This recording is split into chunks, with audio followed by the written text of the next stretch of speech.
që këtu nuk kemi të bëjmë me biznes. Pra nuk është çështje parash. Zero, mohabet parash. Pra të një justifikimi që shqiptarët kanë qef të rre, se shpejt aty kanë menim.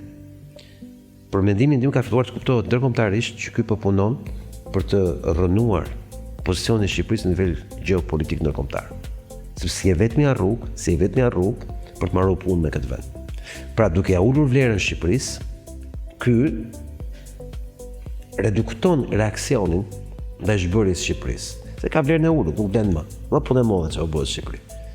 Ka harruar gjë. Ky është idiot dhe ignorant kur vjen puna gjeopolitik. Po ta them me sinqeritet, ky rrethohet nga këtu budallish, të cilët quhen, si thosh, ekspert të gjeopolitikës, që i shoh nëpër ekranin një pjesë televizore, që nuk kuptojnë asnjë gjë nga gjeopolitika. Dhe nuk e kuptojnë dot që ajo që po shohim me sy është vetëm maja e icebergut. Po ndërkohë ka tjetër formë komplet në ujë. Nuk ka lidhje fare që sheftim me ato. Për shembull, mendoj një iceberg që ka një pamje kështu, dhe ti mendon që siç e ka këtë pamje do i jetë edhe poshtë të 7-8 apo jo. Në fakt ti mund të shohësh gjë kështu, po e mund ta ketë komplet këtë gjithë zonën e vet, që është 7-8-at. Ai s'kupton gjë fare. Dhe kam unë përshtypjen që ekspertët e tij që janë qufo një pjesë, e din mirë çfarë po bëjnë. Po këtë nuk e kupton çfarë po bëjnë.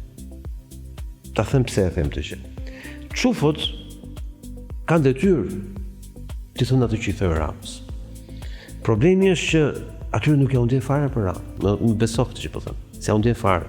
Edhe se kur shkojnë grop, ata të fusin shkelmin. Pra, në një farmase ky vërtet i ka varë gjithë shpresat tek ata. Po për ata ti vlen prajsa mund vlesh në një çast. Në një moment që ty të bie vlera, të parë